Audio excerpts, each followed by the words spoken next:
So the reason we've spec'd out on the plans insulation, duct insulation around all the ducts, is these ducts, especially here where they enter the wall and they're bringing in cold air, let's say it's the makeup air duct or the fresh air supply for the HRV, well, the metal's obviously pretty conductive, and so if it's cold outside and moisture-laden indoor air contacts this pipe anywhere, you're going to get condensation on the outside of the pipe. Because we've got our walls furred out, we have 1.5 inch space in here that's vulnerable to condensing.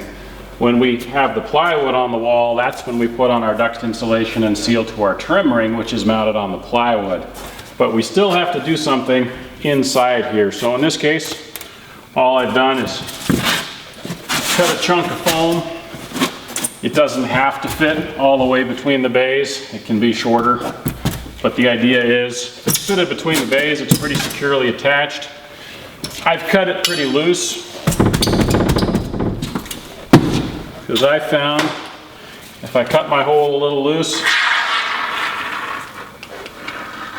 I just air seal all the way around.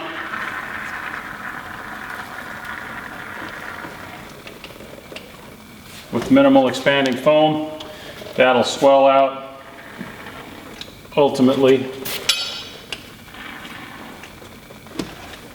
And once it's cured, I'll just trim away the extra and we can apply our plywood and go on from there.